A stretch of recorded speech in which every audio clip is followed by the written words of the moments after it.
Hey, this is just going to be short and sweet today because I just want to show you a few things about what you can learn from, believe it or not, a company, a restaurant. So this is not an e-commerce business. This is a restaurant that is doing very, very well with their branding and their blue ocean strategy.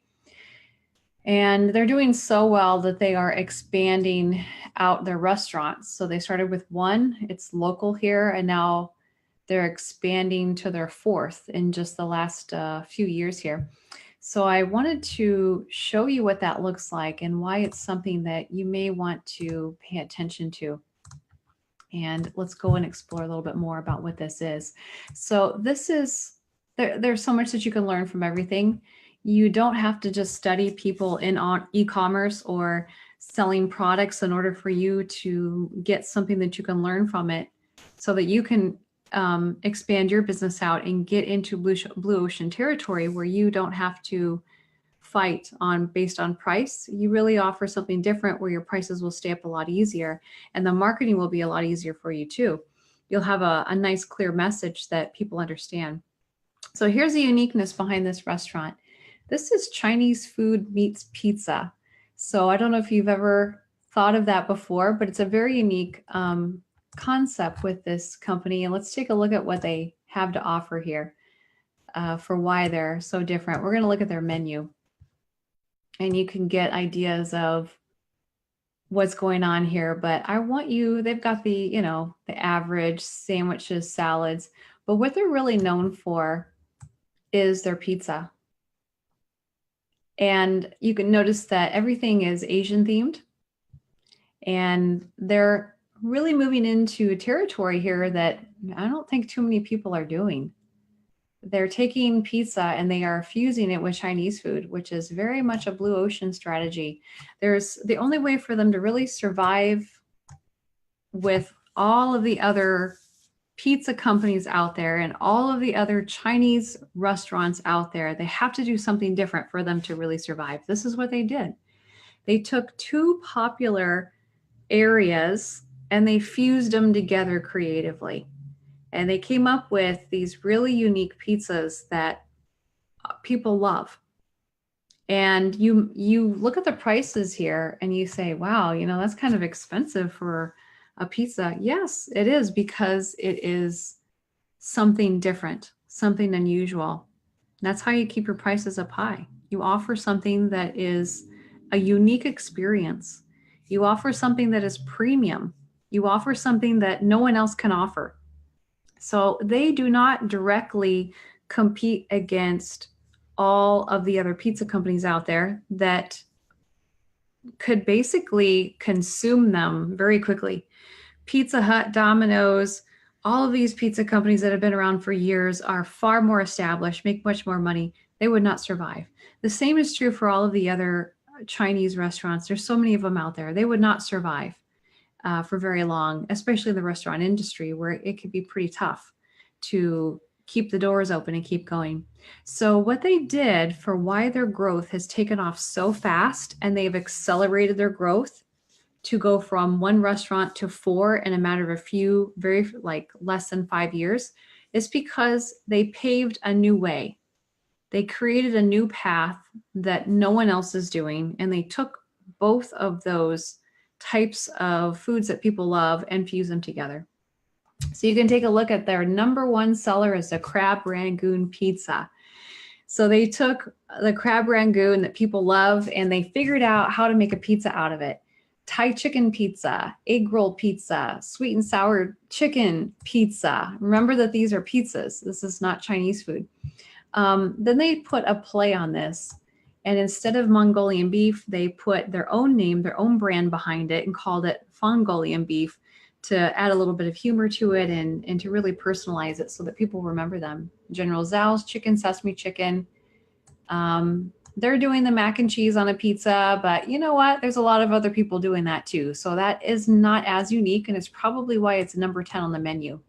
Not as popular because there's other pizza places doing the same thing. You can even go to the grocery store in the freezer section and find frozen pizza that is mac and cheese pizza. Of course, they offer something local which can be great for people who are local. So they are really trying to relate to their audience very closely by offering something that has a local name behind that. Then they are starting to move into more and more common types of pizzas, a little bit more common for the people who do not necessarily like Chinese food. So they are tapping into the audience that like other types of unique pizzas that are not quite so over the top in being different and being focused on just Chinese food alone. So barbecue chicken ranch, you've probably seen it at a lot of pizza places. The grinder, I don't know if nationwide that's very popular. It is here.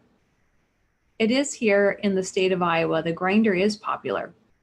It's grinder meat. It's actually a sandwich, and there are a lot of local pizza places that have now turned it into pizzas that are very popular. Other things that are popular, like a loaded potato. People love their baked potatoes and loading them up with things. They like it as even just a dish by itself, and they took that whole concept and put it on top of a pizza. So again, it's their uniqueness of taking something that people love and how can we turn that into a pizza. Some of it is unique and different, and some of it, there's been a few others that do it. So you can see the different things that are happening here. Everyone knows about a taco pizza, not necessarily a new concept, but they're going to put it on there because it's a favorite. It's a fan favorite. In case you have a picky eater that's going to the restaurant, they're not interested in the more popular, unique Blue Ocean things. They just want the comfort things. So they're going to put like a few, and that's about it. But that's not their brand. That's not where their focus is. And they don't do very much of that.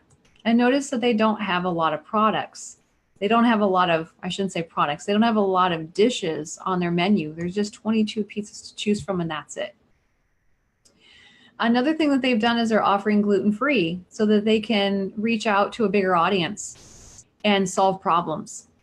So by offering a gluten-free pizza, now they can solve the problem of, well, if you can't have gluten, what can you eat? Those people were not going to be able to get their business. So they're solving that problem of what can we offer different types of people who love our products? How can we help them enjoy our products? So they are very responsive to that and probably, listening to their customers.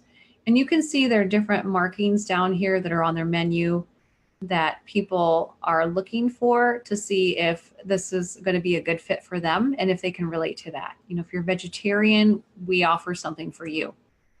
So they're tapping into their audience, they're listening to them, and they're creating something that still has their brand and their uniqueness behind it so that they can offer it to a few more people than what they could otherwise.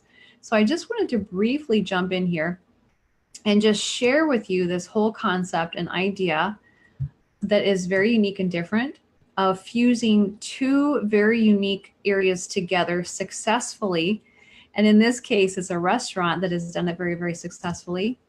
But you can do that with your products as well. And probably you are carving a new path. That is going to be your Blue Ocean strategy where you can keep your prices up. Your marketing is going to be very clear. You're probably going to get a lot more fans and followers. You don't have to worry about competition because you virtually don't have any. You're doing something so different that no one else is doing. And that is the concept of carving out a Blue Ocean strategy, which needs to be a part of your brand. That is a part of what you have to offer, who you are, and exactly the type of people that would fall in love with your messaging and what you are about. So I just wanted to share that briefly. Hopefully it will inspire you to carve out your own path and decide, what is my Blue Ocean? Do I have a brand that is a Blue Ocean? What could I tweak with it? What could I do differently? If not, maybe I need to think about what it is that I could offer instead. And it's going to make a lot less work for you in the long run when you're selling products because you really don't have to sell the product that hard. The marketing is more effective and easier. You can keep your prices up. You'll be able to make more money for the same amount of time and effort. In fact, you'll be working less. So that is the secret behind really, really becoming successful with e-commerce and with business in general, is using the right techniques and strategies and focusing on what no one else is doing, focusing on carving your own path, a new path, an unexplored territory. Put 100% of your energy there and you will see a lot more success. All right. I will talk to you later. Have a good weekend.